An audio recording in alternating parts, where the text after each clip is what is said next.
I'll call regular city council meeting Monday, November 3rd, 2014 to order. Clerk, call roll, please. Alderman Putoff. Aye. Ferrari. Here. Waldorf. Here. Lukosius. Here. Perez. Here. Badke. Here. Mueller. Here. Sapienza. Mayor Harrell. Here, please stand for the Pledge of Allegiance.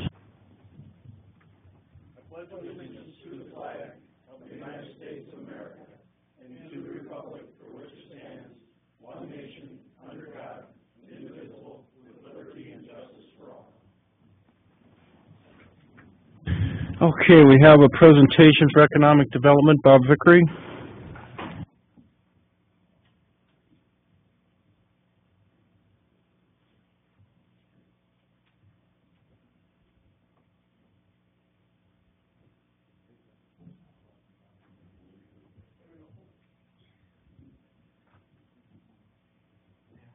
Good to go.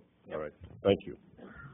Mayor Harrell, members of the council, we have an announcement to make tonight about a new store that's going to open in Peru. In fact, it is already opened. I believe it opened today. It's going to be a new store named Northern Liquidation.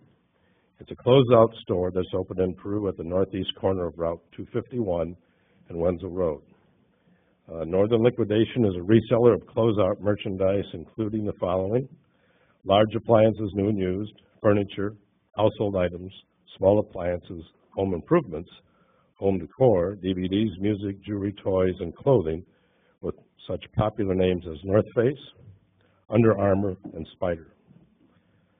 On her first day, Michelle Wagner, who was the owner, said, "We purchase returns and closeout merchandise from large, well-known big box retail stores and offer our merchandise to the public at huge discount pricing. Our selection is ever-changing, and our location is convenient, being across the highway east of Peru Mall. Northern Liquidation will be open Monday through Saturday from 9 a.m. to 8 p.m. and Sunday from 10 a.m. to 5 p.m. Now, this is an interesting store because it's someone local that has opened it, Michelle Wagner, who is a colleague of Chief of Police Burnaby, and so she's become an entrepreneur. She has experience in this area as she had a store previously in the city of LaSalle. So if you get a chance and you're up in that neighborhood, I suggest that you drop by and welcome her to Peru. Any questions? Great, thank you.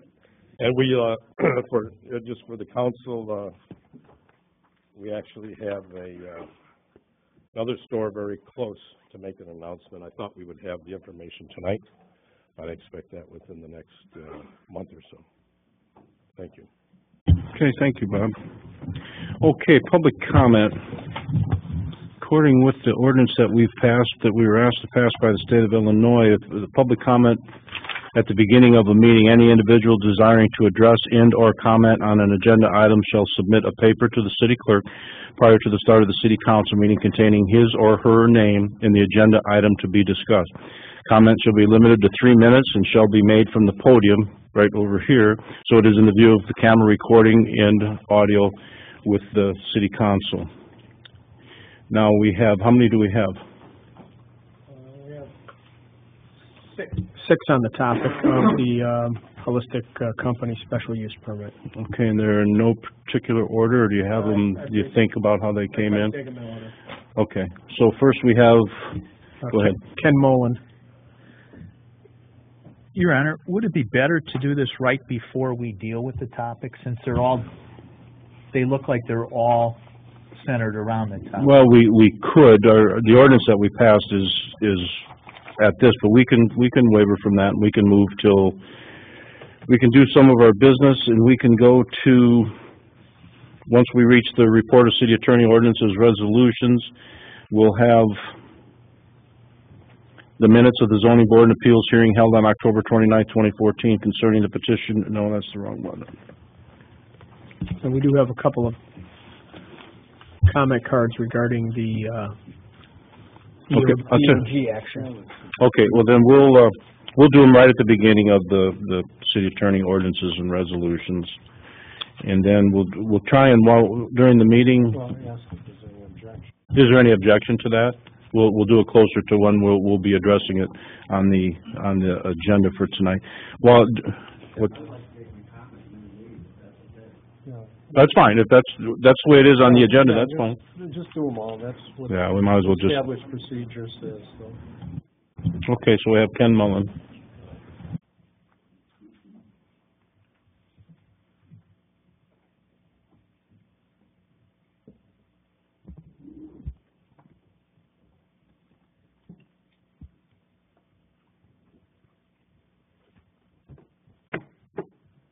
Your Honor, council members, I'm Ken Mullen. I'm seeking a special use permit to operate a medical cannabis dispensary located at 809 21st Street.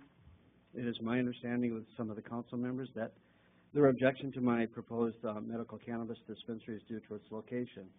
In talking to Alderman Dave Putoff, he would like to see it be located on 4th Street in Peru.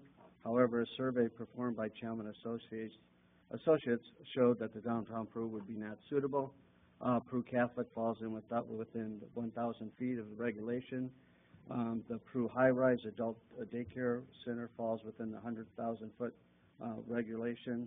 The former Roosevelt School, alternative school, falls within 1,000 feet of regulation. And going further east, there is the First Congressional Church and their daycare center that also falls within 1,000 feet. In a follow-up conversation I had with Chief Police Burnaby, we discussed some of the other potential sites that were considered. Dave Hoover's property, building located at 4127th Street, Progress Boulevard, a site at the Wolfe Center, the former location of the old TB on May Road, and several other. The chief had issues with all of them. No location is perfect. The best thing about the location at 809 21st Street that it is located in the city of Peru rather than some other city. Previously stated in the planning board presentation that the dispensary will employ 8 to 10 good-paying jobs. Based on the estimates provided by the state of Illinois, the first-year patient count for the state is 10,000 patients. The estimated patient count for District 17 is 150 patients the first year. Other research indicates that the state's patient count will be close to 35, and again, there's estimates out there saying the patient count the first year will be 100,000 patients. So to predict the amount of tax revenue the city will receive is nothing more a guess at this time. However, it is still new tax revenue for the city of Peru. THC, the holistic company, is one of 4 applicants that had applied for a dispensary in Illinois State Police District 17. The holistic company is the only one that's applied for a license here in Peru. Our city is fortunate to have 6 applicants out of 13 applicants that applied for the cultivation license in Illinois State District 17. The Peru City Council easily gave them their special use that they applied for. All I'm asking for is the same consideration was given to the cultivation applicants, that a special use permit be granted. Let the state decide if my dispensary can stand on its own merit. For those that are concerned about my application may jeopardize the city getting a cultivation center, they should not be concerned.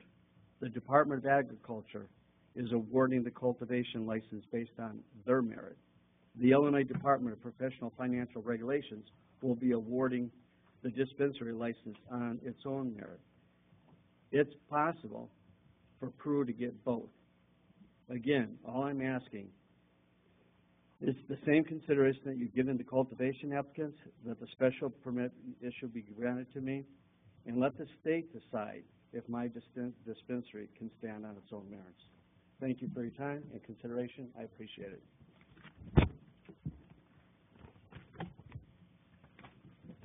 Next we have Mr. Robert Lee.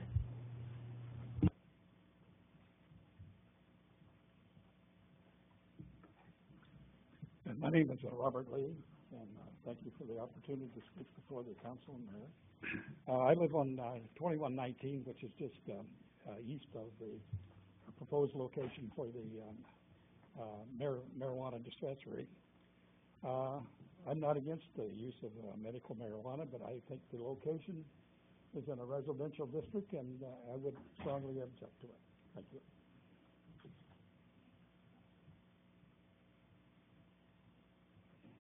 Next, we have Barb Kuzma.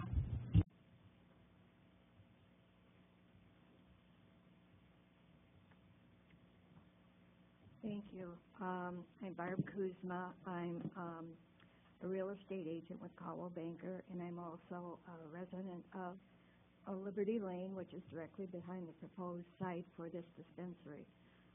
My concern is two. One is the location and safety of the residents around that location, and the second is property values.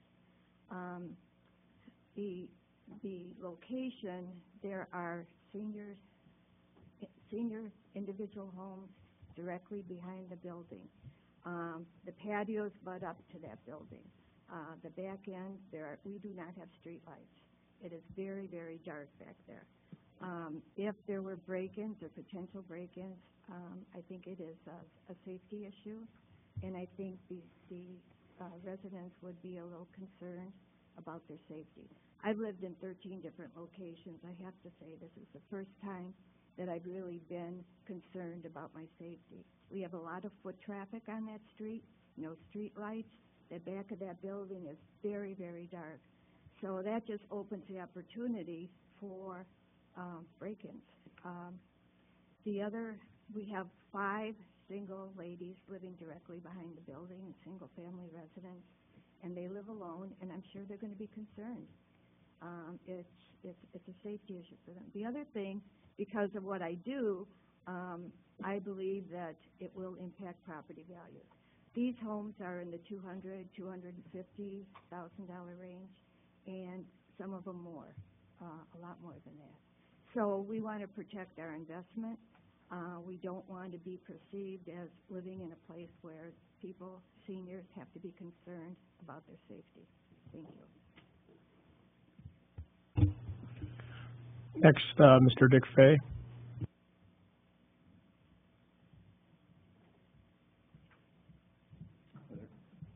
I appreciate the opportunity to talk. I've been a builder in Peru for 25 years.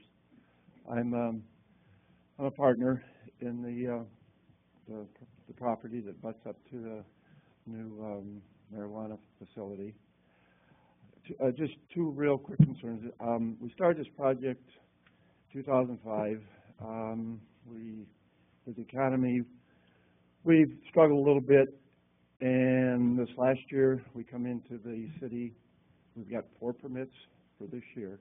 We've finally gotten this piece of property rolling. We have some nice houses in there.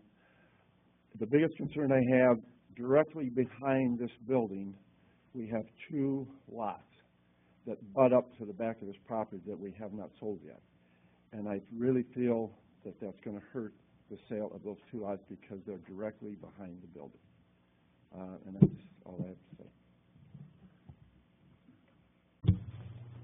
Next, I have Jennifer Ebner.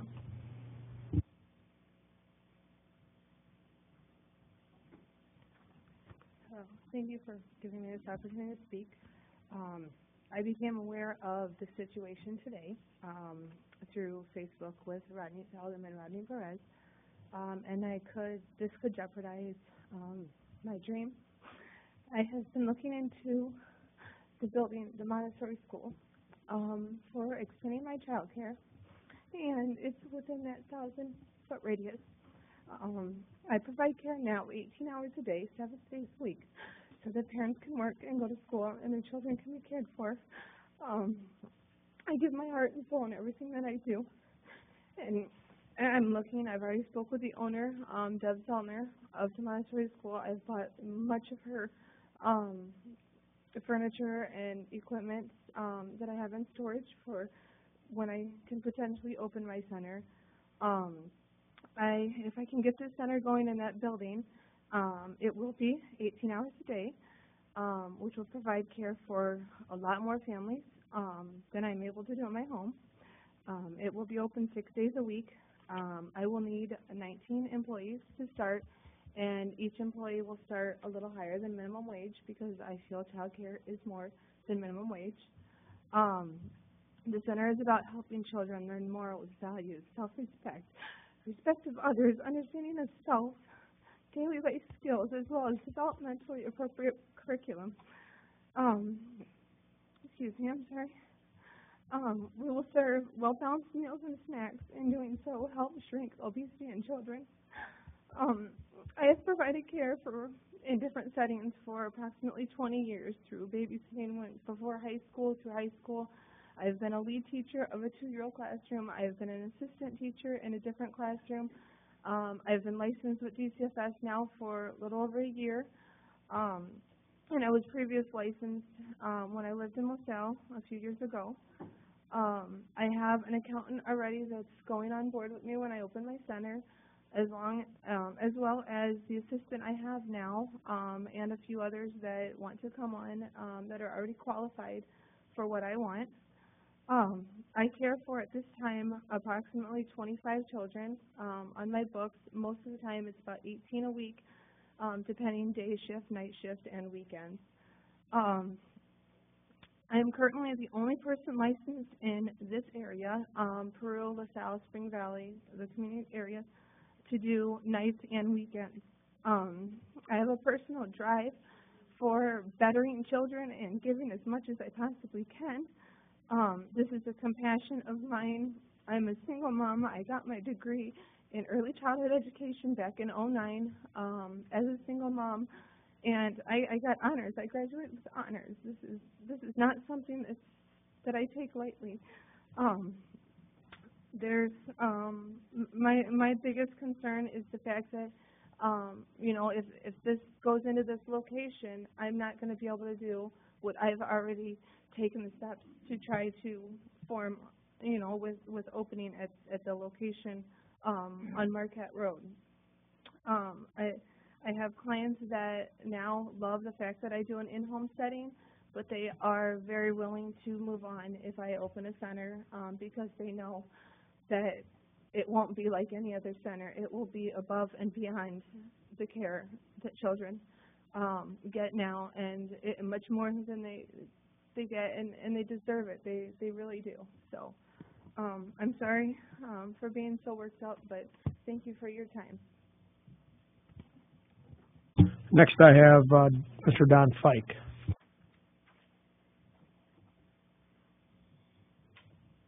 Good evening, Mayor, City Council. I'm Don Fike. I'm here to tell you a little bit about who I am, a little bit about what we've done, and a little bit about why we're against this location for the intended use. I first came in front of this board, I think, 46 years ago. For some reason, a local group decided to hire a kid right out of college, a 21-year-old kid out of college, to start a program for the handicapped, and that program is called Horizon House. So I spent my formative years here not only developing that workshop in the Assisted Activity Center, but also did our first residential housing here in the city of Peru. Kind of evolved into being a developer of some sort. Moved my office to Galesburg, which is where our headquarters still is, but I live here in the Illinois Valley area. I live out in Tonica in the country. Moved back here about 8 years ago. I was here again several years ago when we came to you with a proposal to develop 31st Street and the north end of Peru into a retirement community. As you know, we were successful in doing 31st Street. We were also successful in doing Independence Street, Independence Place, and extending Becker Avenue, and developing into what is today called Liberty Village, and also our retirement projects, which are called Liberty Villas, single-family homes and duplex homes. Had a lot of experience doing this. A little bit about retirement housing, if I can. Back about 1980, we felt there was a need for specialized housing for seniors. Most of the projects that were available at that point in time, we didn't feel, or I didn't feel like they were going to be compatible with the small rural markets that we developed in. You had life care, where you have, you commit your assets for the rest of your life, and the provider takes care of you. We had endowment programs, where you endow your stay. We had co-ops. We had condos, but I didn't feel like any of those really fit our markets. We hired a guy named Paul Gordon from California. We flew him out here to the Midwest. We showed him the Peru, Illinois, and the Galesburg, Illinois, and we said, this is what we want you to do. Come up with a program that will work here. And the program we have developed for our Villa retirement project has worked really well. One of the things that makes it so is when you buy a house, a retirement house, you're taking fee simple title to that house, subject to a legal description. You own the property, you own the yard, you own the trees in the yard, you own the flower beds in the yard. Okay, it's yours. We, as a developer, set the covenants, which talk about age restrictions, limits on children living in the house, etc. It's been a perfect match, and it's allowed people like to go out and see where their corner property is. People like to go out and see where their trees are and know the fact that they own those properties. And it's been tremendous. We sold out of our first project, and as Dick said, in 2005, we came to you with the Liberty Lane project, which you guys approved. Somewhere on Liberty Lane, one of these houses will be our 100th home that we built here in Peru in the last 12 to 13 years. Okay? It's been great economic benefit. It's been great neighbors and a great project. Now, I want to tell you why we're against the project. It's not B4 zoning.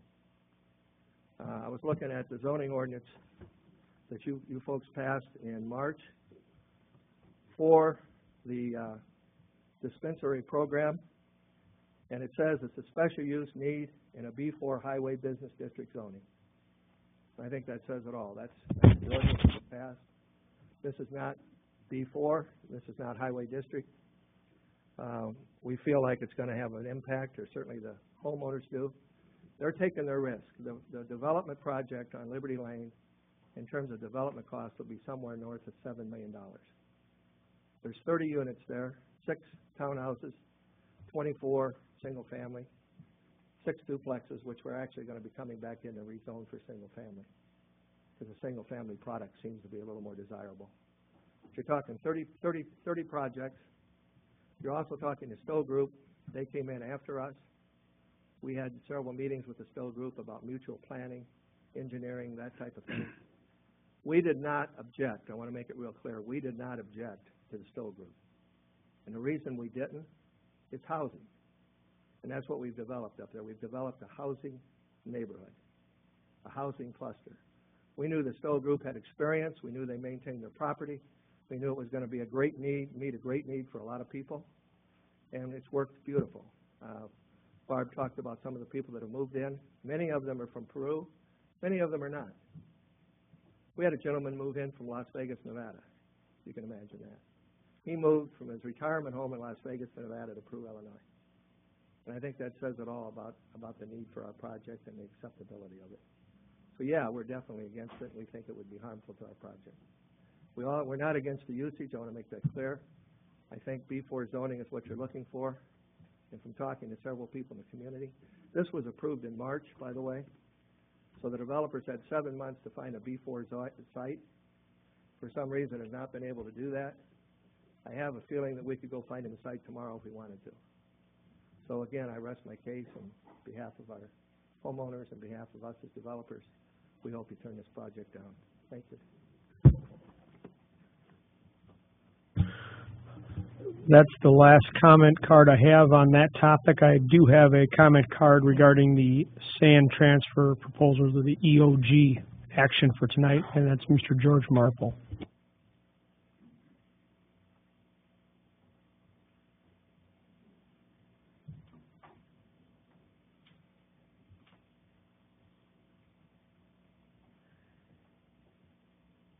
Thank you for this opportunity to address the City Council on this matter. My comments are based primarily on what I've been able to garner from reading the proposed enterprise with regard to the sand transfer that appeared in our local paper.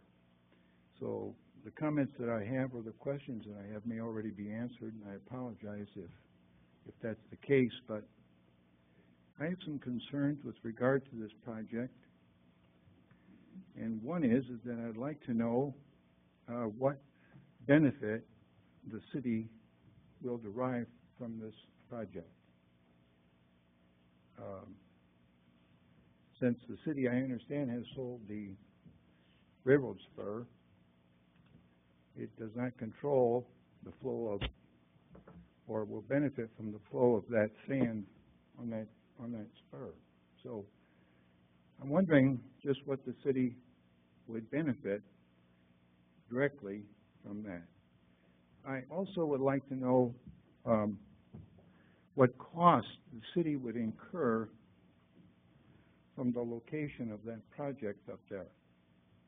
What additional cost will the city incur to allow that business to locate there where its proposed site?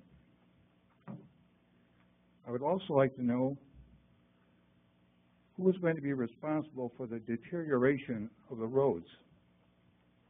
You're looking at a tremendous amount of traffic, 400 to 600 trucks per week is what I understand from the newspaper, 24/7. That is a huge amount of traffic from my point of view. And also, the traffic up there at that intersection is already complicated because you have roads coming in from all different directions up there. And I would like to know what provisions are being made for the flow of traffic in there. How is that traffic going to be handled with that additional traffic up there?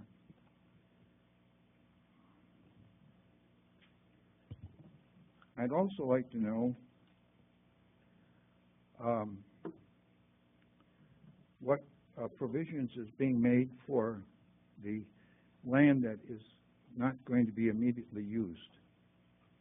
I think they're going to propose their site for 45 acres, but I think they're somewhere in the neighborhood of close to 100, so there's some excess land there. And I would like to know, can they just go ahead and do what they want to with it? Or is that going to require further approval from the city? I would also like to know, I've spoken with a couple of railroad people, and they've told me that it's very unlikely that that will be a situation where you bring in trucks, put it on the railroad cars, and it's shipped out. He said it doesn't work that way. You're not going to have that railroad car supply there for all the traffic that's coming in there. So what do you do then if you don't have the cars there, but you have the trucks delivering the sand? I don't know. And I also would like to know what impact has there been made or studies been made on, that's a heavy industry. We're talking heavy industry here. We're not talking manufacturing, but heavy industry. And I'd like to know what impact that will have on the surrounding land that's undeveloped. Is that going to deter other businesses from coming in there and using that land? Environmentally, I think there's some questions as well. So until I think those questions and probably maybe others are answered, I think that this proposal should be put on hold until there's been really adequate discussion of whether or not the city should approve this tonight. Thank you. Clerk Bartley? Well, George, those are all good points and well taken. There was a hearing last Wednesday night that any questions were addressed by the petitioner. It lasted for probably 3 hours or so. And if you have your questions, just from the minutes, because I know you don't have those here, you know, we could address them one by one, because I think it's important that everybody knows what's going on. The city still owns Peru Rail. What was adopted, to answer your first question, as I recall, was a letter of intent. So that property, or the rail line, has not yet been sold. Illinois Railway, LLC, Limited Liability Company, which is owned by Omnitracks, is in a period of due diligence, reviewing title, reviewing environmental, determining what they need from the Surface Transportation Board. So the railroad is still owned by the city. When the city ships a car or car moves over, the established ordinance on that provides for a $50 per car fee back to the city.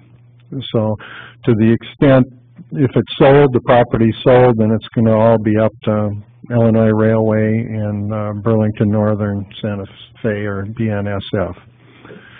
According to the testimony Wednesday night, they anticipate a real estate tax bill on the property of $300,000 per year. They anticipate 12 full-time employees at the site in 6-person shifts, probably 2 shifts. They also anticipate 12 full-time truck drivers.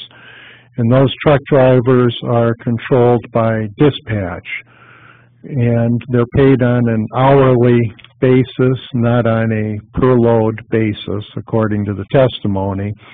So there are going to be periods of time when trucks will be stopped coming in. Those periods of time would be such as heavy driving rain, they won't be unloading. Strong winds, they won't be unloading. And they also stated that they would meet and cooperate with school bus companies as they do in other operations. What were some of the other questions, George? Oh, the roads. Yeah, the city has a present traffic study being undertaken concerning that road. And it isn't completed yet, that traffic study, but the existing Plank Road will need a very substantial overlay to accommodate heavier truck traffic, probably also with the concrete portion of the road around the rail because of the transition in heights. The council is also talking about the intersection at May Road and Interstate 80. So that will have to be reworked. So, and the traffic study will determine how much of an impact or tipping fee will be required from all users of the road with truck weights over certain tonnage. So that would be amortize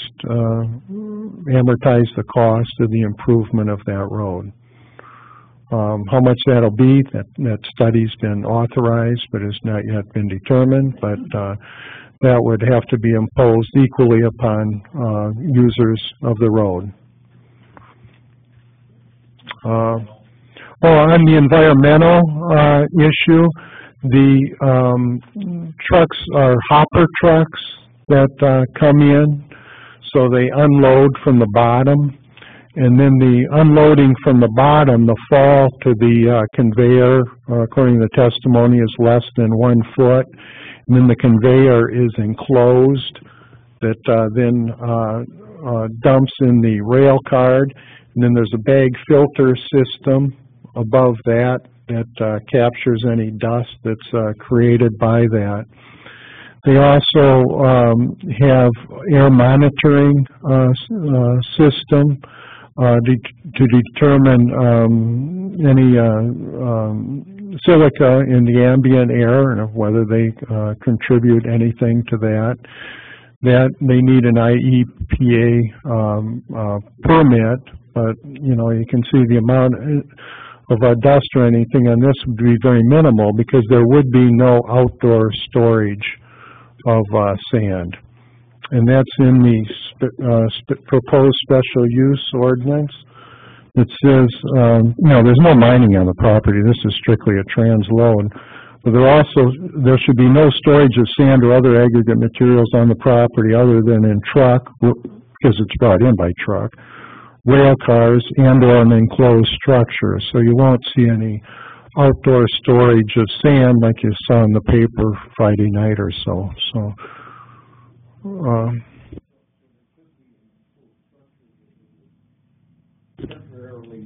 Well, they could. Apparently, they're not looking to do that immediately. Now they're looking to just transport from the trucks to an enclosed conveyor into the rail card with bag filters.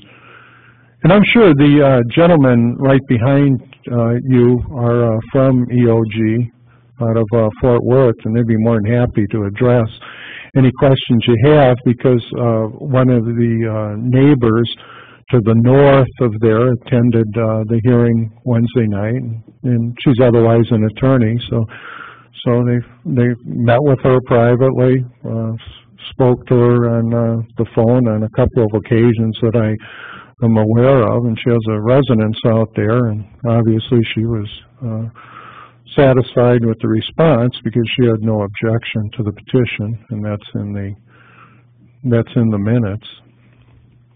As far as the balance of the property, because according to the testimony, you're correct, only about 40% is anticipated to be used for this purpose, but they're talking about at least some of it possibly for a conservation area, and the rest will probably remain farmland and be tilled, as it's always been.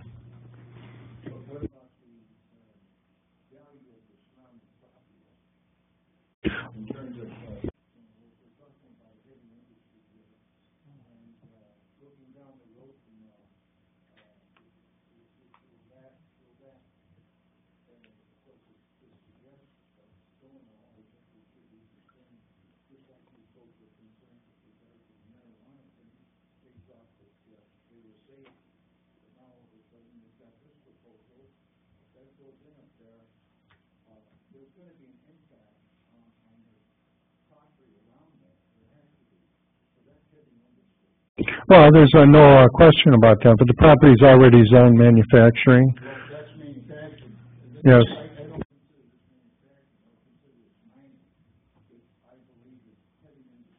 Well, no, there's no mining on this property.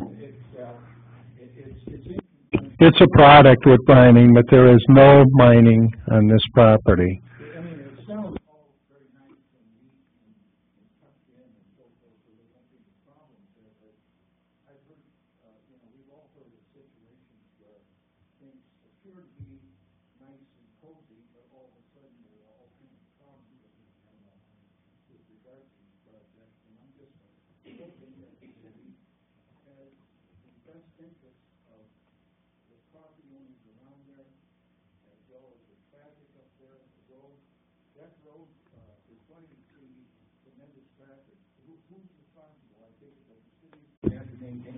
Yes, sir.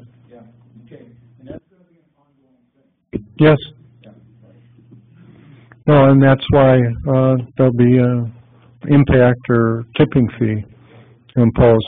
If you have any particular questions, Judge, the gentlemen are right behind you, and they'll be more than happy and accommodating.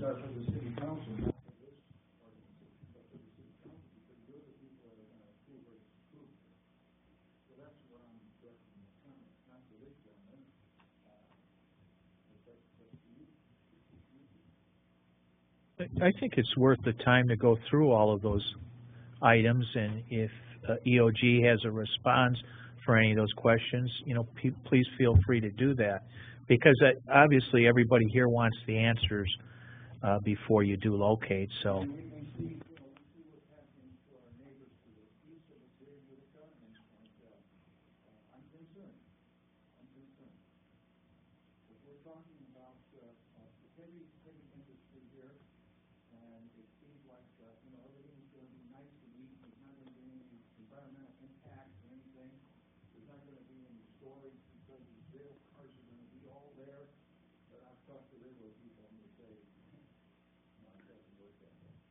Well, on this, George, they have 5 ladder tracks, if you attend it, and they can hold up to 300 cars on site. The maximum they probably hold is 250, and they would be shipped out in unit trains. A unit train is anywhere from 80 to 110 cars.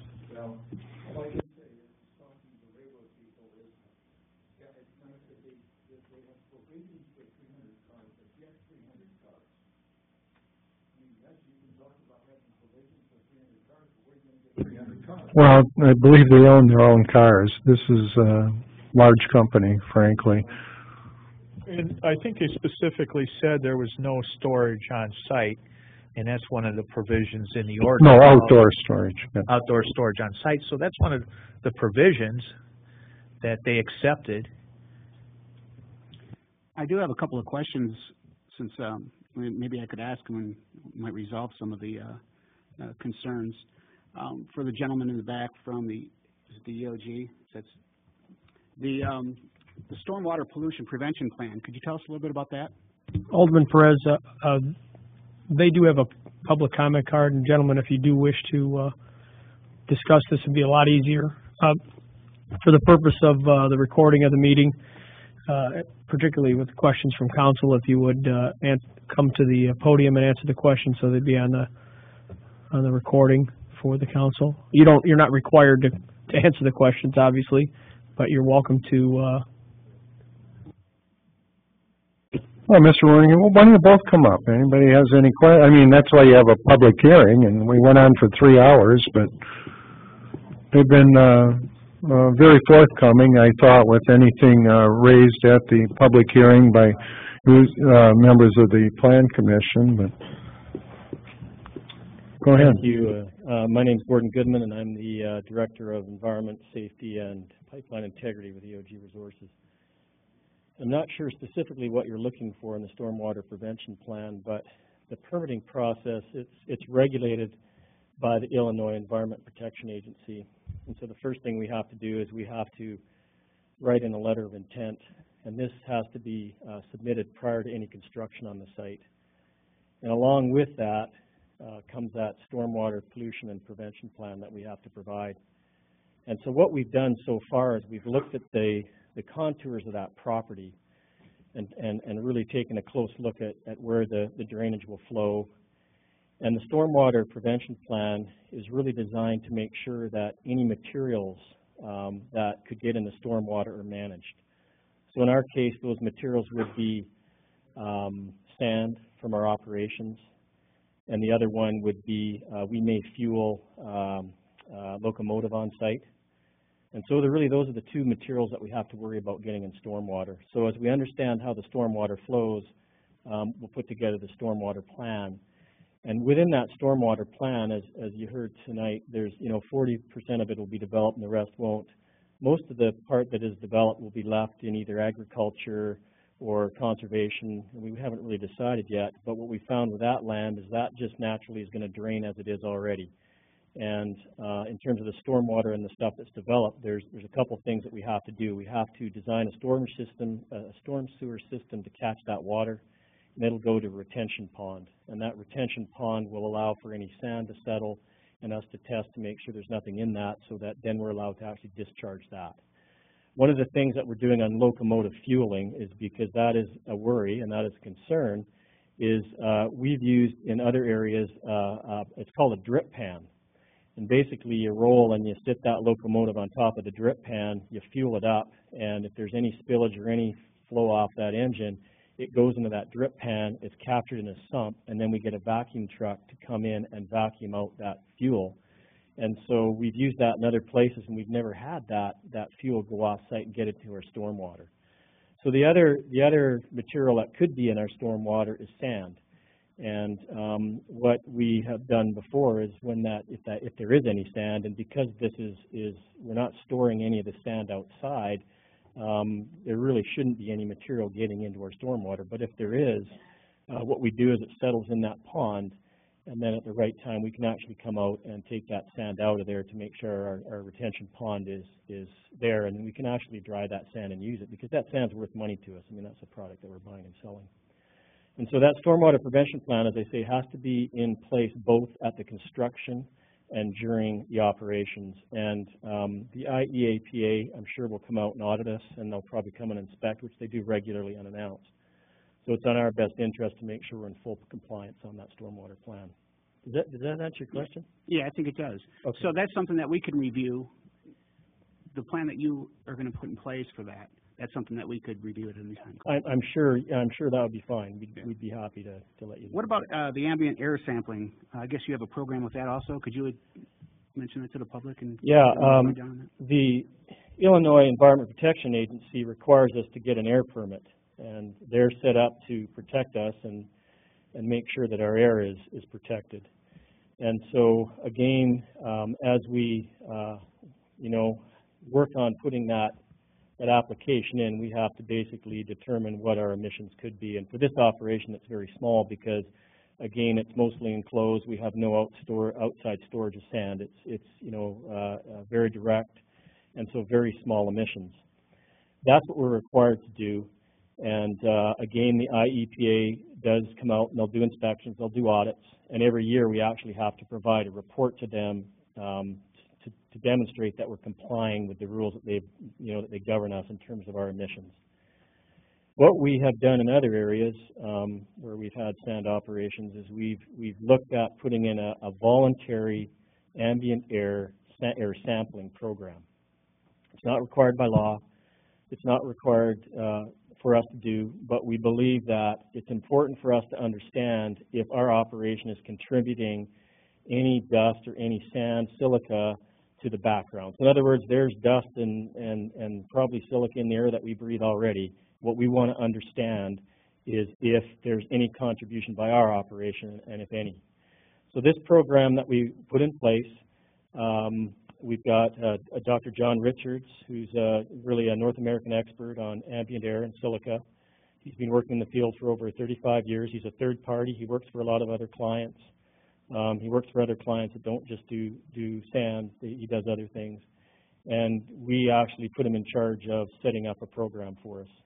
And what he will do is he'll look at the site and prevailing winds, and he'll locate a couple of monitors. And the monitors will basically be probably upwind and downwind, and that will give us a great data set in terms of what's coming on that site and what's leaving that site. And, typically we run a program like that for about a year, because after a year we get all seasonal winds, and we get a really good sense of that data. We often collect this data about every third day. It's a 24-hour sampling period, so it's a very sophisticated program. And what we have found in some of our mining operations is that it's been very good at telling us what our contribution is, if anything. And what we found in our mining is that we really contribute barely anything. And because this is not a mining operation, it's just a transload operation, we don't believe that there'll be any contribution. But we want to put this monitoring program in place because we think it's important. We think it's important that the council has the data, and that we understand our operation in terms of that air. Thank you. Alderman Perez, I'd just like to add to your comment about the stormwater prevention plan. We will be offered the opportunity to look at that plan as part of our development ordinance. Their development plan will come through the city for approval. So at that time, I'll review it and take a look at it. Thank you.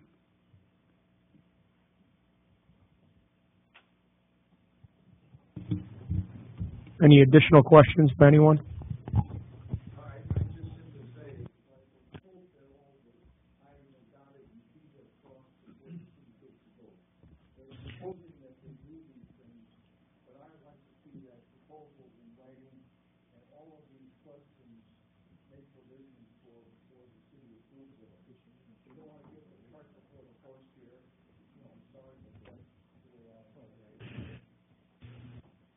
The permits are talking about, George, are submitted to the Illinois Environmental Protection Agency, and that's where they get them.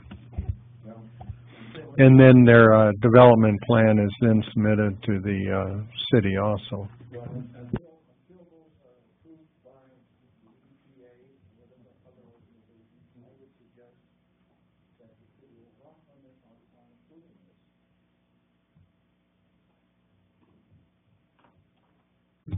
Thanks, gentlemen. Thank you. Clerk Bartley, there was I received a call today in regards to the dispensary, and she couldn't make it. I told her I would mention during public comment what she had to say. Is that okay? Absolutely. I received a call today from another daycare provider that's within the 1,000-foot radius of the proposed location. And she was also concerned that she was no longer going to be able to provide a licensed daycare at that location. And while we're at it, I will make a point that I don't oppose the medicinal marijuana. However, I do oppose the proposed location of the dispensary. This is a highly populated residential area with hundreds of multi-family dwellings, retirement villages, and a former private school facility that has two possible prospects that have been interested in opening up a child care facility. Negotiating with the property owner for months, hoping to continue child care in the vicinity that falls within that 1,000-foot perimeter of the proposed dispensary. If this proposed dispensary location passes, not only will we cut off the opportunity for the licensed daycare providers, have the that has been working at it for months, we will make many residents within that residential area mighty upset, including Liberty Village's management and their residents. And I have nothing further on that. Thank you. Okay, is there any other public comments? Not at this time, Your Honor. Okay, do we have a motion to approve the minutes and place on file? So moved, Your Honor. Second, Your Honor. A motion by Alderman Putoff, second by Alderman Waldorf to approve the minutes and place on file. Is there any discussion? All in favor signify by aye. Aye. All opposed, motion carried. Do we have a motion to receive the reports and place on file? So moved, Your Honor. Second, Your Honor. Have a motion by Alderman Putoff, second by Alderman Ferrari to receive the reports and place on file. Is there any discussion? All in favor signify by aye. Aye. All opposed, motion carried. Move on to committee reports. Finance, Safety Services, Chairman Alderman Putoff. Alderman Radke with disbursements, please. Yes, Your Honor. I have disbursements for November 5th, 2014. Total disbursements are $1,358,511.87. I move that we accept the disbursements, place them on file, and pay the bills in the usual manner. I'll second that, Your Honor. Have a motion by Alderman Radke, second by Alderman Perez to receive the disbursements, place on file, pay the bills in the usual manner. Is there any discussion? Have a roll call vote. Clerk call the roll. Alderman Putoff. Aye. Ferrari. Aye. Waldorf. Aye. Lukosius. Aye. Perez. Aye. Radke. Aye. Mueller. Aye. Sapienza. Motion approved. In addition, Your Honor, tonight I'd like to seek the council approval for the hiring of a selected candidate for the bookkeeper position. That position will be at $15 per hour. The candidate's name will be released as they inform their former employer of accepting this job. So that is a motion. I'll second it. A motion by Alderman Putoff, second by Alderman Ferrari to authorize the hiring of selected candidate for bookkeeper. Is there any discussion? This position is replacing another position at a much lower cost than the other position had. Candidate is very, well qualified for the position, and we're looking forward to starting date within a few weeks. Is there any discussion? Have a roll call vote. Clerk call roll. Alderman Putoff. Aye. Ferrari. Aye. Waldorf. Lukosius. Aye. Perez. Aye. Radke. Aye. Mueller. Aye. Sapienza. Motion approved. Your Honor, we have the Proof Fire Department report for the period ending October 25th, 2014. I'll make a motion to accept that report and place it on file. Second. Motion by Alderman Ferrari, second by Alderman Radke. Receive Proof Fire Department report, place on file. Is there any discussion? All in favor signify by aye. Aye. All opposed, motion carried. Also, Your Honor, we're letting the council plug that the police department will be purchasing 2 patrol division squad cars off state bid during calendar year 2015. And also, we received a communication. We got to take action on the authorization to purchase those cars. Okay, I'll make an motion then. Second, Your Honor. So motion by Alderman Ferrari, second by Alderman Putoff to authorize the police department purchase 2 new patrol division squad cars off state bid during calendar year 2015. Is there any discussion? A roll call vote. Clerk call the roll. Alderman Putoff. Aye. Ferrari. Aye. Waldorf. Lukosius. Aye. Perez. Aye. Radke. Aye. Mueller. Aye. Sapienza. Motion approved. Chief Burnaby, can you fill us in on this next one from Utica? Yeah, there's a communication in the packet. It's basically a thank you and a letter of appreciation from the Village of North Utica, talking about our officers over helping during the Burgoo Festival. And I just wanted to mention, I don't know if anybody was there, well, there was 30,000 people there, but if anybody in the room had the opportunity. This year, Utica approached several of the other area communities, and under the Mutual Aid Act, we provided 4 officers to Utica for the day. think LaSalle had 3, Ottawa 4, and Streeter provided 4, because they simply did not have the resources in their community to properly police an event like that. So the chiefs got together and agreed that we would certainly offer that type of assistance. The Village of Utica then reimbursed our city as well as the other towns for the cost of the overtime to send officers over there. But we're probably going to start seeing more of this, working with other communities and helping each other out, especially when you have that type of an event. So just wanted to let you know, in case you saw our officers or any other communities over there, was under mutual aid, and Utica reimbursed all the communities. So there's just a thank you in the package. Okay, then, Alderman Farrell, you made a motion to receive the communication placed on file? Sure. Second? Second, Your Honor. It was second by Alderman Putoff. Is there any discussion? All in favor signify by aye. Aye. All opposed? Motion carried. Your Honor, I just want to add a couple other things to the finance, economic development. Motel tax was up about 12% from last year. In August, we received a nice jump. I don't know what it's a result of, but obviously we had a lot more people this year as opposed to last year in the hotels. We're also seeing a sales tax increase of about 2% over the course of the last year, which is very positive. Bob Vickery attended a major retailer fair at Navy Pier. There has been several active leads on the city of Peru, and it has been, I'd say, very active as compared to the last few years.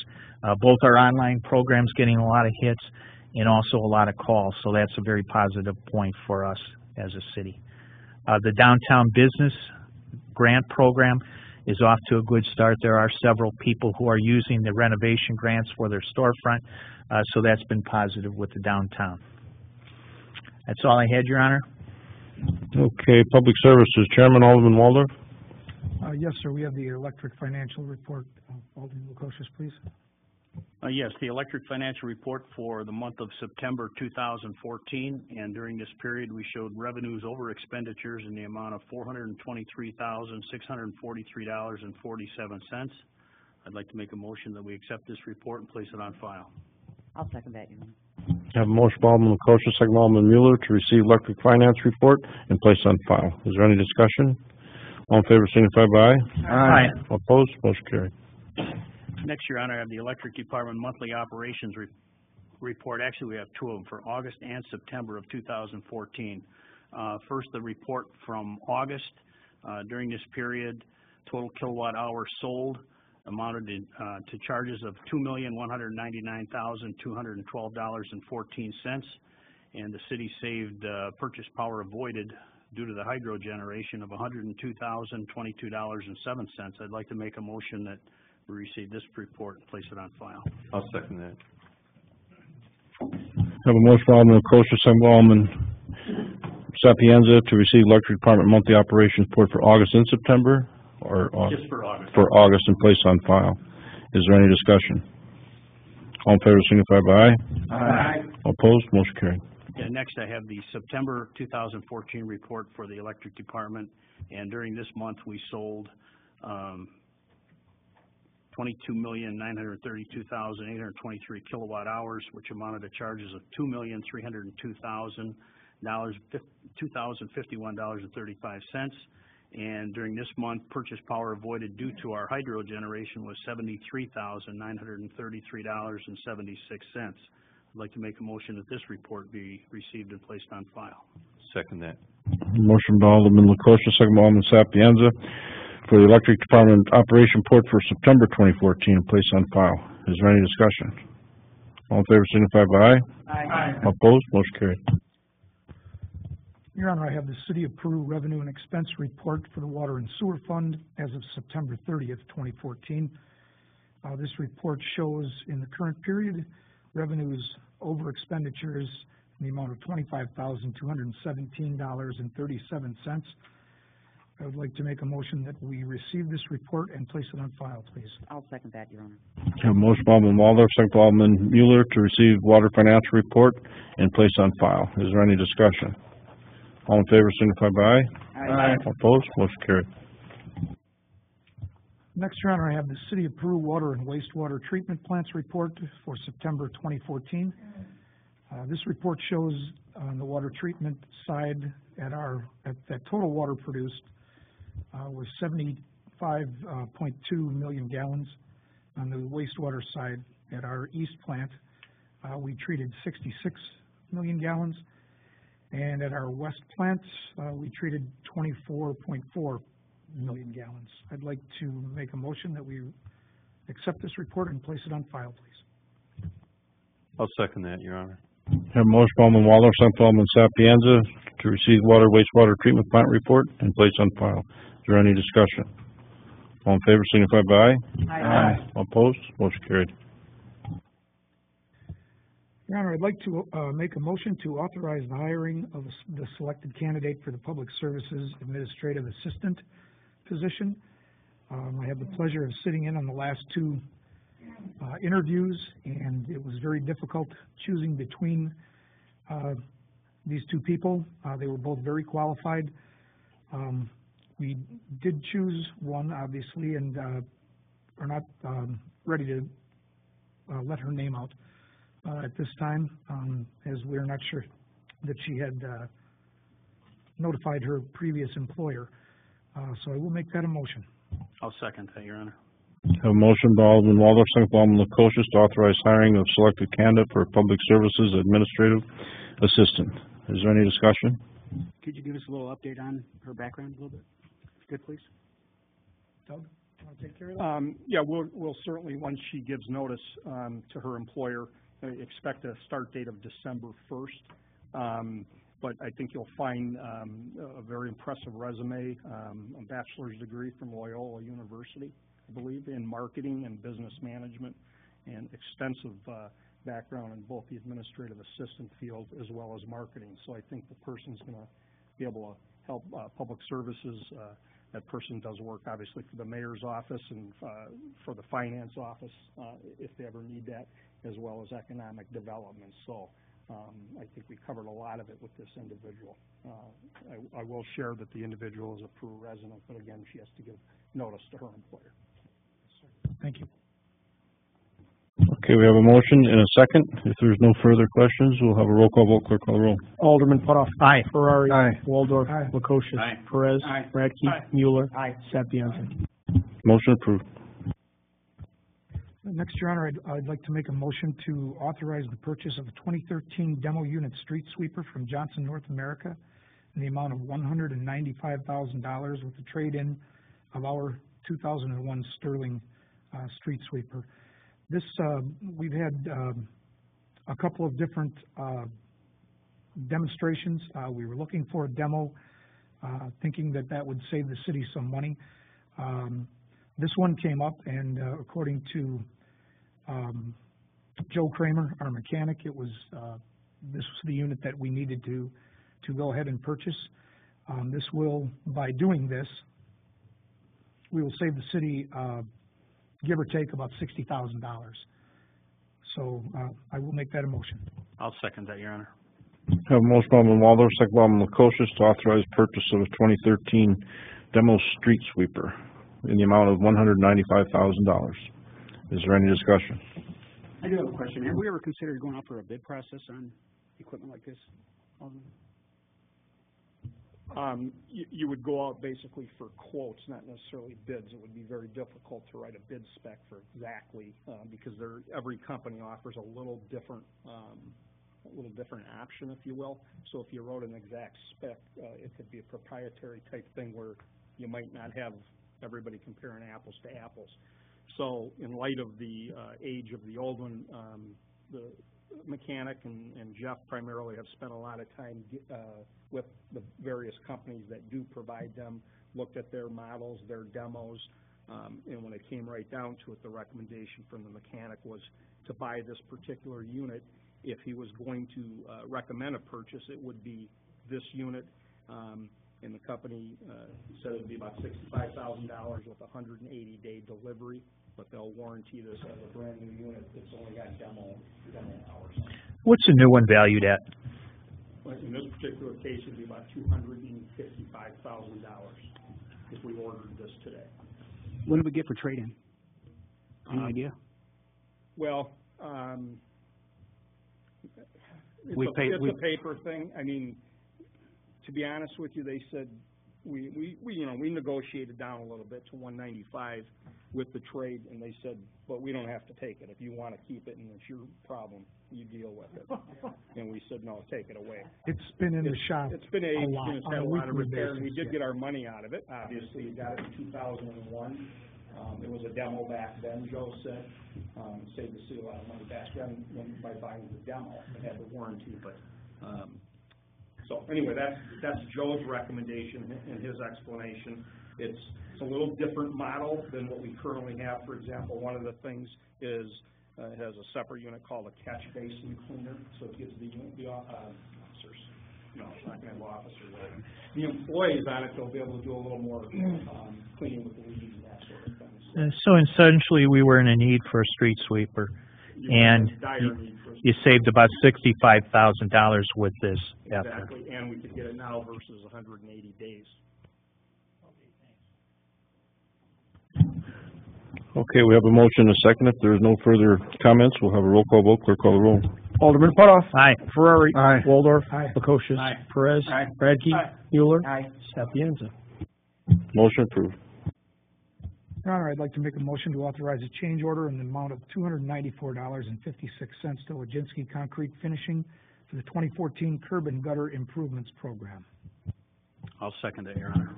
Have a motion by Alderman Waldorf, second by Alderman Lukosius, to approve a change order to Lazinski Concrete for 2014 curb and gutter improvements. Is there any discussion? Eric, you want to bring us up to speed on that, please? Yes, so what you have in your packet tonight is a contract modification worksheet. You'll see this worksheet, in this instance, we have only one payment for this project. I've gone out and inspected all the locations, the curb. Everything looks good. We had to add an additional 8 feet to the line item for 6-inch barrier curb at the 5th and Grant Street location. So essentially, this change order is also the balancing change order for the project. Once this is approved, we will then authorize final payment and close the project. Thank you. No further questions. We'll have a roll call vote. Clerk, call the roll. Alderman Putoff. Aye. Ferrari. Aye. Waldorf. Aye. Lukosius. Aye. Perez. Aye. Radke. Aye. Mueller. Aye. Sapienza. Motion approved. Lastly, Your Honor, I'd like to make a motion to execute an engineering agreement and authorize City Engineer Eric Carls, assisted by Chanlin and Associates, to do survey work on Plank Road Northwest Development Corridor. Second that, Your Honor. Have a motion by Alderman Waldorf, second by Alderman Sapienza, to execute an engineering agreement and authorize city engineer Eric Carls, assisted by Chalmers Associates, to do survey work on Plank Road Northwest Development Corridor. Is there any discussion? Have a roll call vote. Clerk, call the roll. Alderman Putoff. Aye. Ferrari. Aye. Waldorf. Aye. Lukosius. Aye. Perez. Aye. Radke. Aye. Mueller. Aye. Sapienza. Motion That's all approved. we have, Your Honor. Thank you. Okay, we'll report to city attorney, ordinances, resolutions. Yes, this is on the EOG Resources, Inc. Petition. All of you have a copy of the 22-page PowerPoint presentation that was made Wednesday night, and also rather extensive minutes. I think we've reviewed those. If there are any questions, be prepared to answer those. But to get to George's point in that presentation, where is EOG now, and where are they going? And on page 21 of the PowerPoint presentation, it provides as follows. The first thing they would need to do for this project is obtain the special use permit, which we'll present and present. They just have an option on the property, so assuming they get a special use permit, then I understand they'll close on that option. The next thing they look at is to lock in agreements to purchase sand from third parties. So these would be the one of probably 6 different parties that mine around the Utica area, so they'd have to lock in agreements to purchase sand. They do not own any local mining operations. The next internal decision to be made would be whether they're going to locate their transload operation on this site or the competing site in Earlville. According to the testimony at the hearing, and as you've read in the papers, they are also have submitted a zoning petition to the village of Earlville, and so they have to compare between the two sites. Each site, according to discussions, has some pros and cons. One thing about Earlville would also afford them to go east with product. This site here connects to Illinois Railway OmniTracks to the BNSF and essentially goes just west, but each site has its own pros and cons. So that would be an internal decision made at corporate headquarters.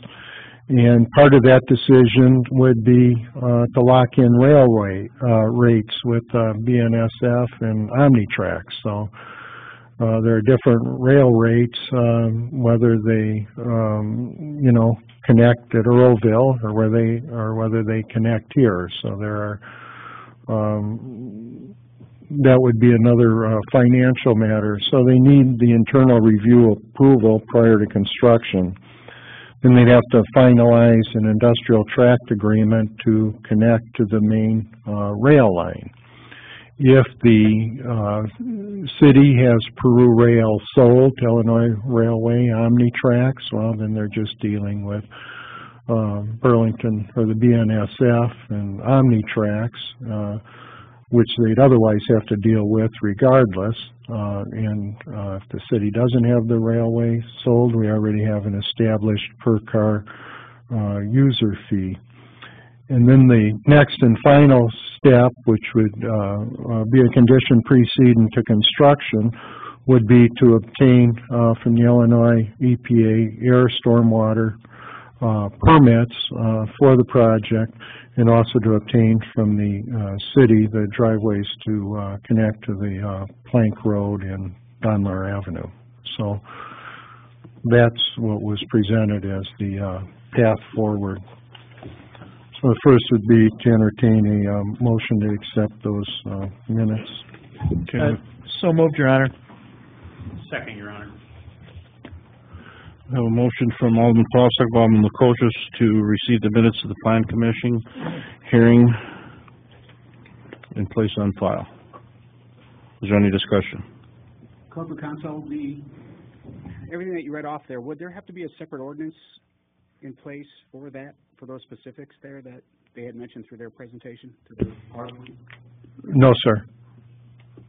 But and I'll go into the ordinance that grants the special use next, and I think it addresses those concerns. Any further discussion on the minutes? All in favor signify by aye. Aye. Opposed? Motion carried. Okay, then you have an ordinance granting a special use. It's a real estate located at 3024 East 103rd Road, Peru, Illinois. And you give the meets and bounds legal description of the 95-acre plus tract. It's hereby granted a special use under Section 12.03D3 of the zoning ordinance to allow the property to be used only by a petitioner, so it's specific to EOG, as a hub for the transportation of sand and/or other aggregates or minerals, including the hauling of sand to the property and the unloading and loading of sand on the property for transportation by train, subject to the following terms and conditions. A, there should be no mining on the property. B, there should be no storage of sand or other aggregate materials on the property other than in trucks, rail cars, and/or an enclosed structure, so you have no outside storage of the sand. C, petitioner shall comply with all the standards for a manufacturing district as set forth in Section 12.01 of the city zoning ordinance. And your zoning ordinance applies a lot of standards concerning anything developed in manufacturing district. D, petitioner shall submit a traffic plan to the city engineer and revise as directed by the city engineer. And E, petitioner shall pay its proportionate share of any roadway use fees that may be imposed by the city. And you had just authorized that traffic and related study, and That's what you're waiting on, to determine what would be a fair and appropriate user fee for all users hauling product on that roadway over a certain tonnage. Okay, we have a motion to approve the ordinance as written and read. So moved, Your Honor. Second, Your Honor. Have a motion by Alderman Putoff, second by Alderman Lukosius to approve the ordinance as written and read. Is there any discussion? Your Honor, I just wanted to say that this is a first step for EOG. One of the key ingredients that we seen was that the ordinance described there's no mining, there's no storage. They will conform with all of the standards of the EPA. And during that 3-hour-plus meeting, a lot of those questions were asked. I do appreciate the Planning Commission. They did a lot of due diligence with it and certainly answered preliminary questions. And with those ordinances, there's not much else the city can do that really is needed. They will have to follow the steps to, again, before they're in business.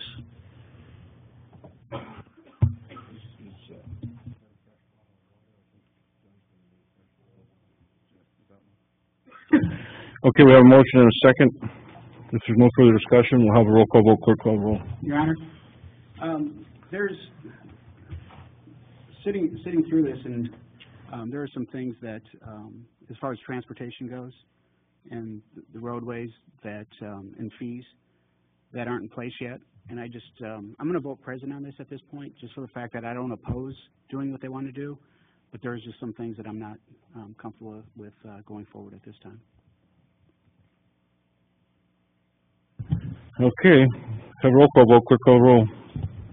Alderman Putoff. Aye. Ferrari. Aye. Waldorf. Aye. Lukosius. Aye. Perez. Present. Radke. Aye. Mueller. Aye. Sapienza. Motion approved.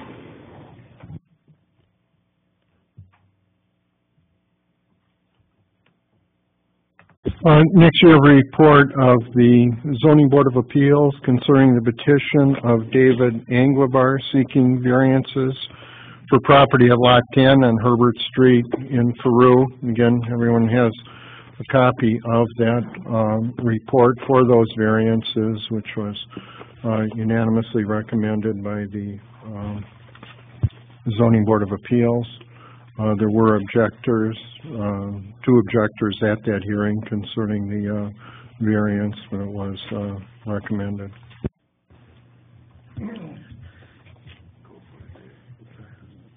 Okay, we have a motion to receive the minutes placed on file. So moved, Your Honor. Second, Your Honor. Have a motion by Alderman Putoff, second by Alderman Lukosius to receive the minutes and place on file for the motion for the petition of David Anglebar. Is there any discussion? Hey, I'd just like to say that his petition is really about usage or extending his backyard into an area that really has no other residential area in back. It's the gully right by the school area, and his residence would be to the sides of him, and really this doesn't, any objections wouldn't apply to the back that he's seeking. So I do favor that, and I think the Zoning Board of Appeals also directed that same argument. Okay, if there's no further discussion, all in favor signify by aye. Aye. All opposed, motion carried. Yeah, on that variance ordinance, we actually attach a copy of the site plan prepared by Comet's Architects that shows the encroachment would be a portion of the proposed residence at the, really, it would be at the, I guess, southwest corner of the house. Part of the house would encroach about 8.7 feet into the 50-foot rear yard setback.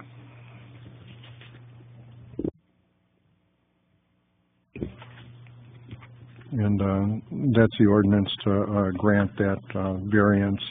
But we did attach a copy of the plat and incorporated it into the ordinance, showing where the setback would be. I mean, you still have a setback of 41 plus feet in the rear yard, and then there's a stormwater retention pond behind it for Parkside School.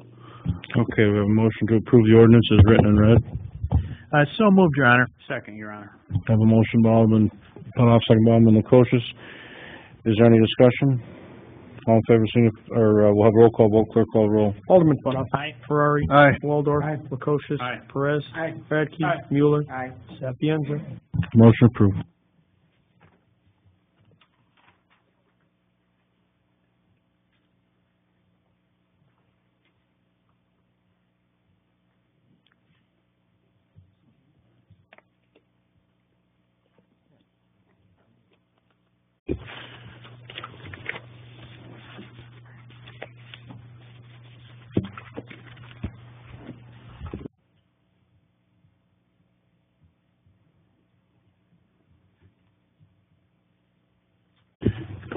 And then finally, you have a report, and this would be a joint hearing before the Zoning Board of Appeals and the Plan Commission concerning the petition of the Holistic Company, DBA E's Apothecary. That's that property at 809 21st Street, owned by Mr. Mullen.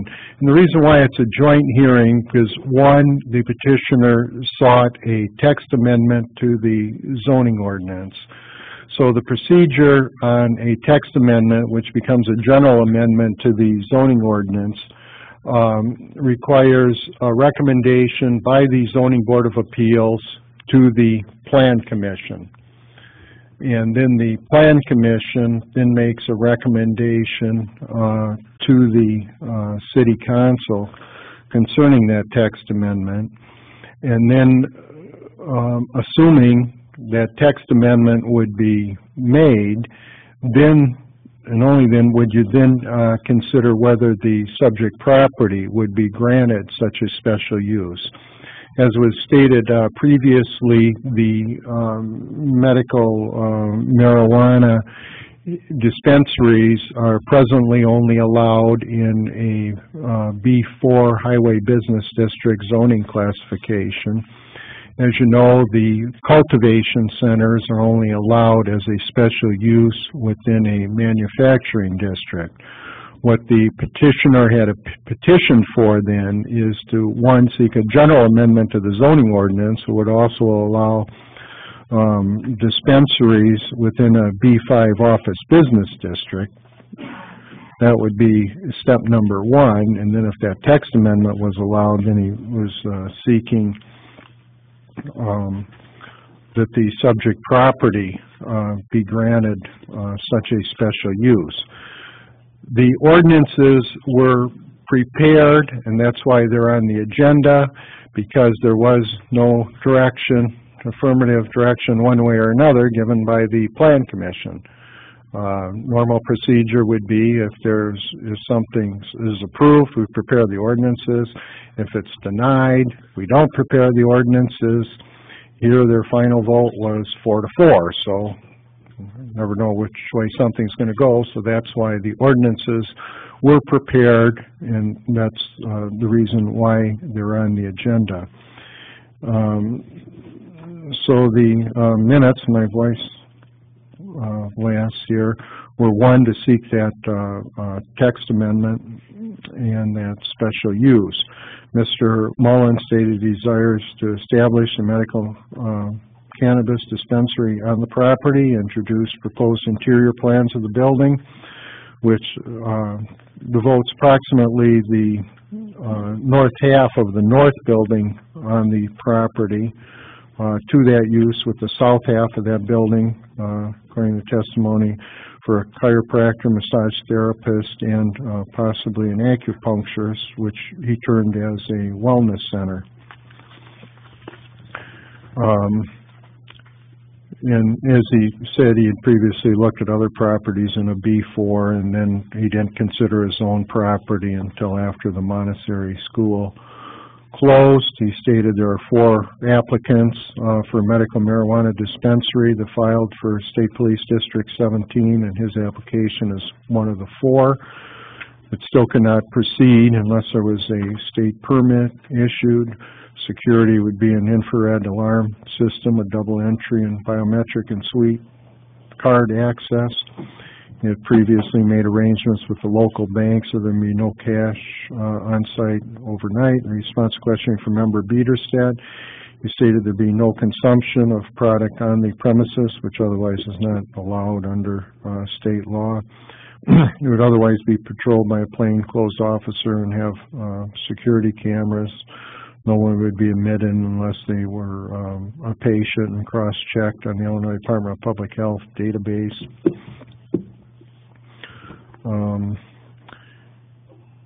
He stated product would be delivered by armored truck on a random basis. There's a strict protocol for inventory control from seed to final product. As he stated previously, there are 153,000 people in District 17, and according to state estimates, he would expect 150 patients during the first year. He stated there would be no competition because only one dispensary would be allowed in District 17, so he does not anticipate the need for any signage. Only physicians can prescribe medical marijuana, but he said the operation would employ 8 to 10 people with wages of $13 to $20 an hour. Member Atkinson stated this is a retail clinic, and most retail sales are in areas in a business district, not contiguous to a residential district. The police chief Bernabé stated that the property is outside the normal patrol area, so it would be a destination point for patrols rather than one of the major highways that has regular police control zone. One thing that I found interesting is when a physician prescribes, apparently, at least according to the testimony, they only prescribe medical marijuana. When you go to a dispensary, it's the technicians that determine the dose and type.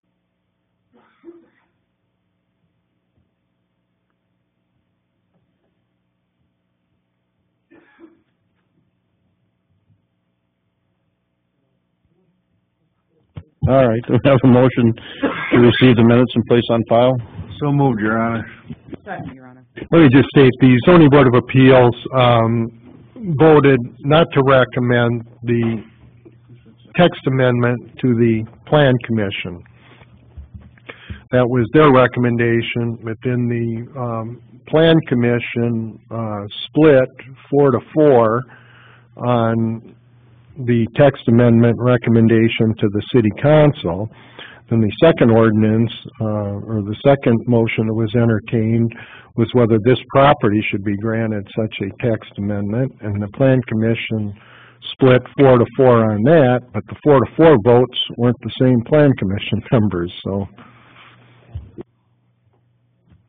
Okay, we have a motion and a second to receive the minutes and place on file. Is there any discussion? Your Honor, I've got a few things I'd like to say about the situation here. There seems to be two parts to this problem that we have. One is the zoning and how it affects the people around, and we've all heard that part of it. But the second part of the situation is one that has been unheard from, and that is the people that are receiving the benefits from the medical marijuana. Those people are the people that have cancer, are hurting, or their children that have seizures. These people haven't been heard from yet, and they're going to be inconvenienced, especially the ones in LaSalle and Peru in our area here, because they're going to be driving 30 to 40 mile round trip to pick up their medication. Now, that they may only have to do that once a month or however it's put out.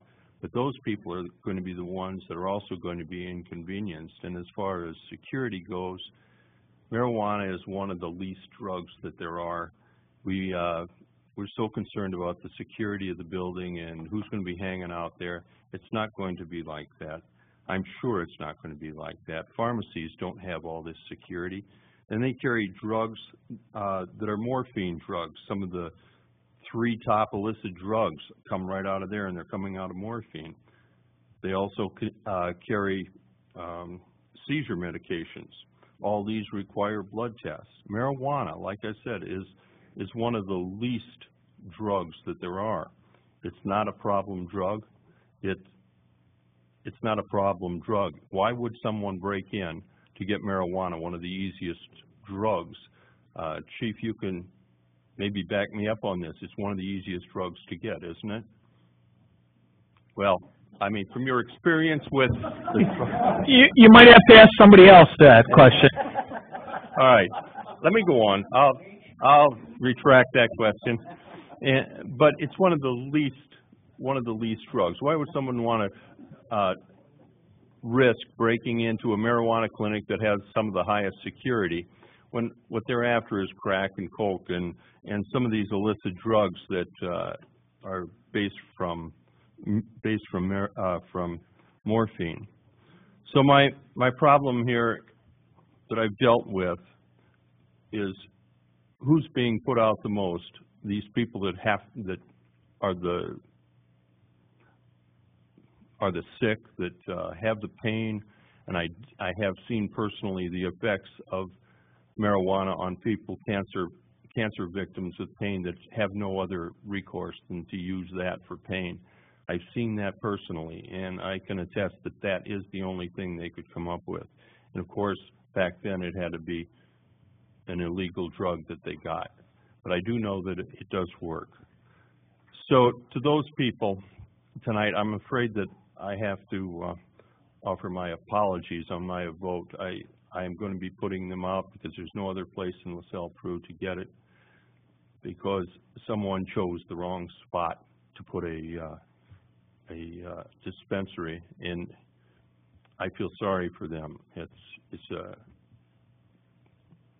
I feel sorry for them, and I offer my apology, but I have to concur with the zoning. I think this could have all been avoided. This doesn't have anything to do with not allowing or getting the patients the medicinal marijuana that they need. They're going to have the opportunities to get it, and you know, I mean, there's got to be other places in the city of Peru that they could look at, but that proposed location, there's just absolutely no way that I could support anything like that, not for that location. And it's not taking away anything from the ill or the children that have seizures. It's just that location and where they have to pick it up at. They'll get it. There's no question they'll get it. I think that's what I just said. Yeah, They're not going to get it from that location as far as I'm concerned. Yeah, it's. I think that's what I said too. Mr. Perez, you and I attended one of the same seminars on drugs recently, and one of the problems I had was the revenue that would come into the city of Peru. According to, I attended 2 of those seminars, and both of them stated the same thing. According to the way the revenues go from the taxes of that, 20% of that tax money is going directly to Chicago. Of the rest of the tax money, the other 80% that they're going to gain, now you got 150 participants according to the figures that were given to us this evening. Of those, that other 80% of the money that will be generated, that goes in a pot basically in the state that is then doled out to everyone, long term again, that's then doled out per capita throughout the state. So the revenue isn't going to be that great. You've got 150 people, and I don't see it's that great. I think you have to really look at it as your role as a city council, and it's really not our role to decide if medical marijuana is good or bad. It's the merits of the location, and the individual has asked for a special use permit, and we obviously concur that it's not the right spot for it. If it's a liquor store, a pawn shop, or any retail area, I think we would all agree that's not the spot to put it. So you're in the same direct idea of this medical marijuana, it's just not the spot. I don't think so much it's the business aspect of it, it's not the spot. And there are other areas within the community, and, you know, I hope those are looked at or reviewed, but this area just isn't it. I think you're right. And, you know, the issue is it's in an office district, and there's not one allowed use in an office district where you have retail sales of product. You know, and that's something that I think Mr. Atkinson mentioned in the hearing. You know, if you wanted to have a pharmacy, for example, I mean, no one would have a problem with a pharmacy, except the pharmacy is not allowed in an office district, because an office district is for basic office personnel, lawyers, doctors, tax preparers, people like that. And so that's really where it's unfortunate, is that the zoning is very restrictive in that district, and we need to respect the integrity of the zoning. And most likely, or not most likely, that is why the zoning board did reject the text amendment, is because of that. I did have one concern that I'm not sure, maybe I'm confused, but I think you cannot allow a dispensary within 1,000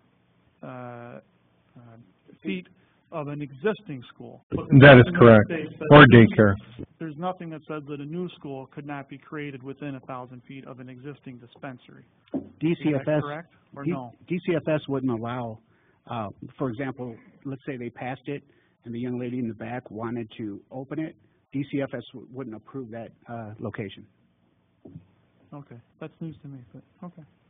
And I think we're all getting excited about medical marijuana, but it's really an issue, and I think the owners would have the same issues if you had a high retail center, if you had a liquor store or something, a pawn shop, or a high retail volume center. Those same arguments can be made for that. So I don't think it's the marijuana, it's the use of that specific reason for a residential area. I think there's also some misconceptions about the crime. You know, really, there's some studies coming out now that really would show that there's about, I think, 20 some odd states that have legalized medicinal cannabis, and they're just not seeing the facts that crime is increased in that area. So I think there are some misconceptions about that, but time will tell how that goes.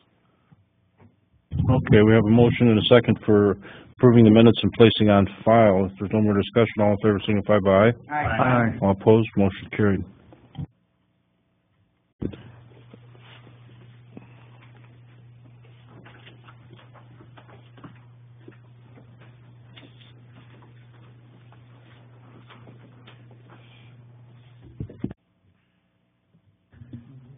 How do you put the matter to rest, I guess, is Yeah, the next ordinance would grant a text amendment as a special use in a B5 office business district, and this would allow, as a special use, dispensaries within a B5 office business district.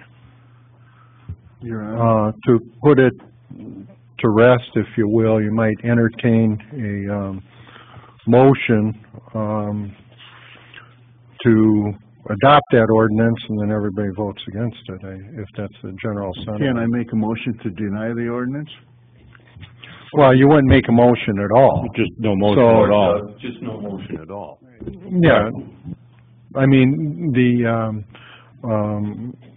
minutes can reflect that the ordinance was presented for adoption and died for the lack of a motion.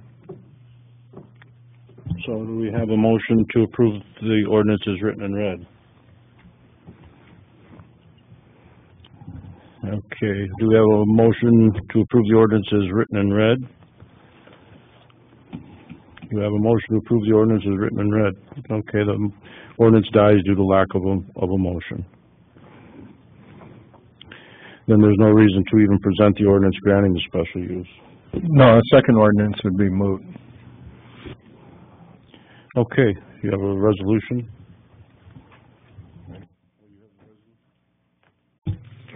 I do. This is a resolution to enter into an agreement for application, administration, and coordination services for an Illinois Bond Fund grant on behalf of the city of Peru. This is with NCICG. This is for a water main project on the southwest part of town, and NCICG will be administering the grant at a cost of $2,500. The very next resolution is a resolution authorizing check signing for the Illinois Bond Fund grant, and that is authorizing NCICG to go ahead and do the accounting for that project. They did the same thing during the ECAS expansion with their DCEO grant funds, where NCICG opens account and then the money flows through them. Okay, first of all, do we have a motion to approve the resolution as written and read? So moved, Your Honor. Second, Your Honor. We have a motion by Alderman Waller, second by Alderman Mueller to approve the resolution as written and read. Is there any discussion? Have a roll call vote, clerk call roll. Alderman Putoff. Aye. Ferrari. Aye. Waldorf. Aye. Lukosius. Aye. Perez. Aye. Radke. Aye. Mueller. Aye. Sapienza. Motion approved. Now do we have a resolution authorizing check signing for an Illinois Bond Fund grant project, which I'll is make the motion, Your Honor. I'll second that, Your Honor. a motion by Alderman Waller, second by Alderman Lukosius to approve the resolution as written and read. Is there any discussion? Have a roll call vote, clerk call roll. Alderman Putoff. Aye. Ferrari. Aye. Waldorf. Aye. Lukosius. Aye. Perez. Aye. Radke. Aye. Mueller. Aye. Sapienza. Motion approved. Nothing further. No, Your Honor. Okay, unfinished business. Do we have any unfinished business? New business. Do we have any new business? Proclamations. No, Your Honor. Petitions, communications. We have communication from the Prue Waltham Mutual Insurance Company requesting a special use to reduce the north and west side yard setbacks for the property located at 1724 Peoria Street. Okay, do we have a motion to receive the communication, place on file, and turn to the Zoning Board of Appeals for review and recommendation? So, Second, Your Honor. Have a motion by Alderman Waldorf, second by Alderman Putoff, to receive the communication, place on file, and turn over to the Zoning Board of Appeals and for their review and recommendation. Is there any discussion? All in favor signify by aye. Aye. All opposed, motion carried. Next, I have a communication from Robert Ankiewicz of the Prue Veterans Memorial Group requesting permission to hold the annual Veterans Day Parade and Ceremony at Washington Park on Tuesday, November 11th, and also the Pearl Harbor Parade on Water Street on December 6th, 2014.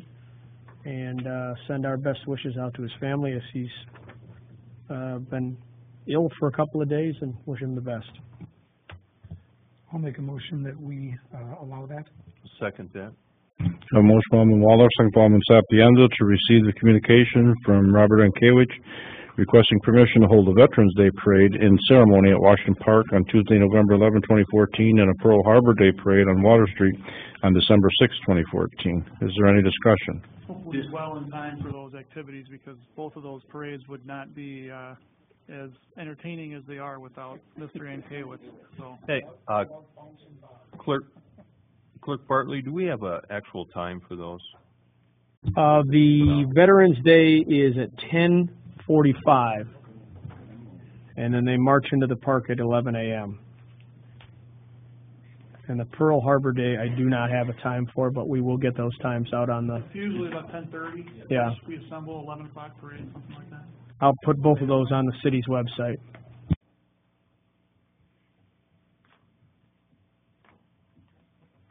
Okay, we have a motion from Alderman Waller, second by Alderman Sapienza to receive communication, place on file, and grant permission. Is there any discussion? All in favor signify by aye. Aye. All opposed, motion carried. Public comment. Do we have any public comment? Was that, there's no further communications? No, Your Honor. Do we have any public comment?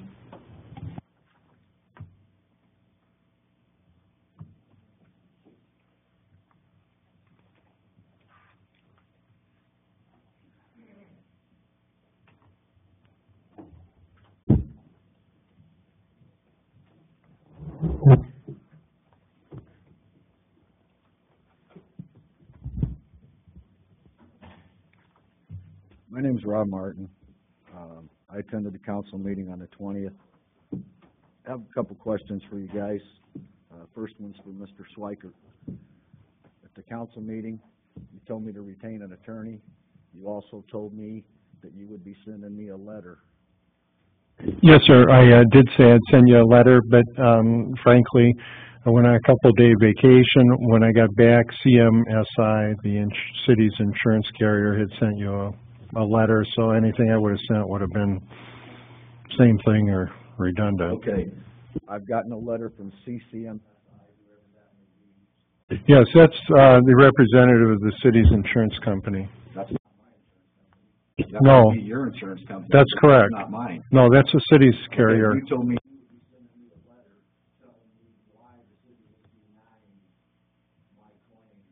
or my issue with the sewer backup. Yeah, I have and yet to get that. That's 2 weeks ago. that's one correct. thing. I did say, sir. You didn't send it to me. No, That's no. 2 weeks. No, that's right, because you received the letter, did you not, from No, I did not CCMSI? receive the letter. That's what I just told you. No, did you receive the No, letter? I did not receive a letter. Will you answer the question? Did you receive a letter from CCMSI? No, I did not, for the Oh. third time. Oh, I'm sorry, because it You was, told me you were gonna send me No. a letter. Yes, you did at this no, council meeting. I did. Okay, you did not Okay. send me a letter. I did not, no. Right, you didn't. Okay, You told me you will you would. listen Okay, for one Mr. second? Martin, you're becoming repetitive. Move on.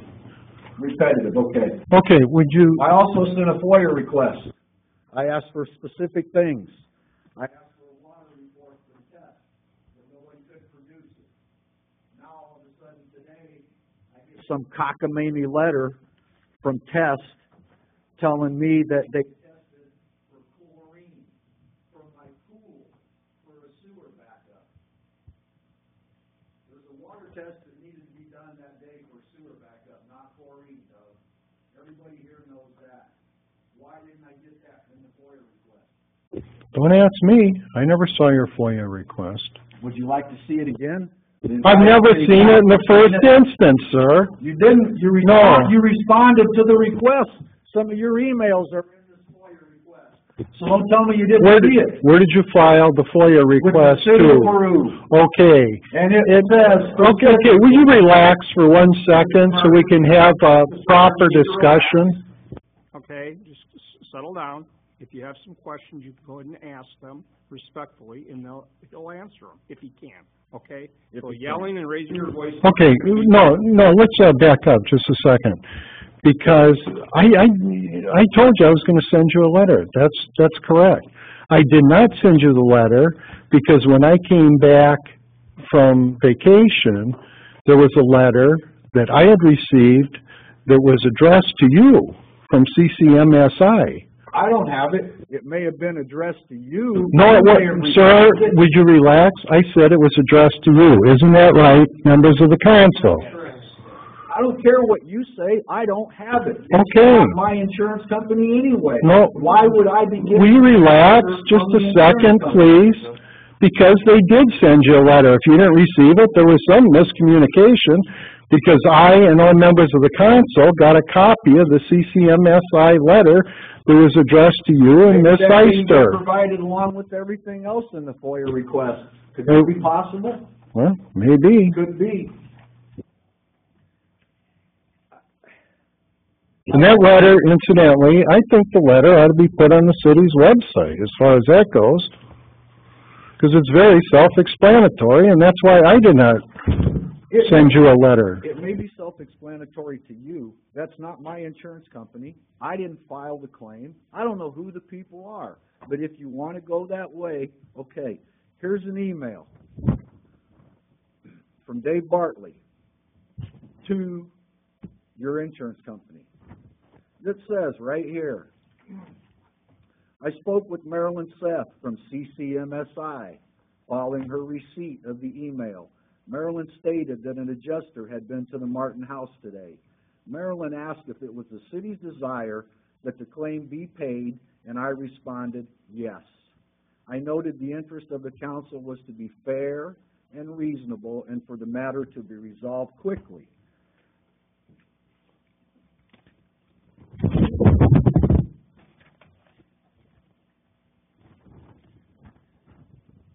Here's another one, the reply.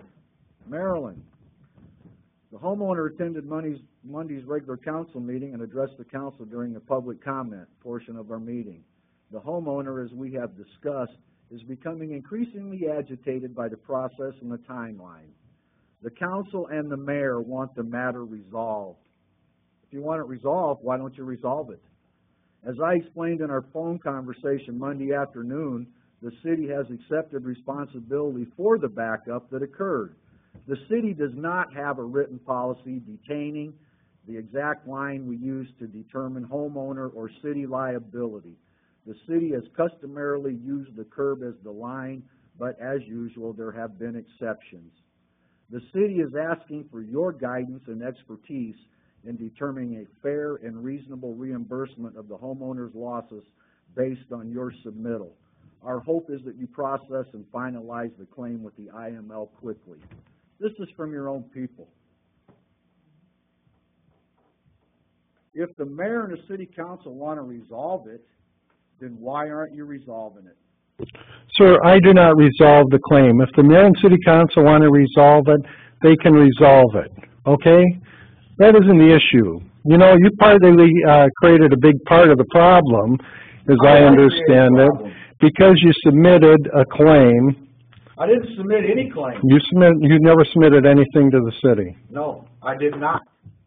How did I submit a claim to the city's insurance? Did you submit bills to the city seeking reimbursement? I didn't submit any bill to the city. You paid for the dumpster. You paid for the cleanup. You paid for the appliances. You told me to keep track of the loss and then submit that. That's what I did. You don't want to listen to anything, so there's no sense in arguing with you. Was something submitted to the Finance Committee or not? Public Services Committee, yes. Okay. Was it submitted by Mr. Martin? Yes. And your point is? You just said you didn't submit anything. That's my I point. didn't submit a bill. How did I submit you a What was the amount of the bill that was submitted? $12,000. Okay. $12,000, right. Now. And you want to wait a second? Sure. And part of the problem was, after it went to that committee, they thought that it should have been reimbursement for actual loss, not going from linoleum to tile, was one issue. Not paying you time and a half, your hourly rate at work for doing the cleanup. I'm just telling you as I understand, where the problems came in. The problems came in when you first of all accused me of turning in a homeowner's claim. Then I never accused you of turning. I the suggested. Finance Committee did. Okay, I suggest you should turn in a homeowner's Why should I claim. turn in a homeowner's Well, don't. No sense in arguing with you. I'm done. Want to argue? There's an appropriate forum. I'd be more than happy to accommodate you. What else do you have for your comment? No, I don't have any more comments. Okay, is there any other public comment? Is there any other public comment?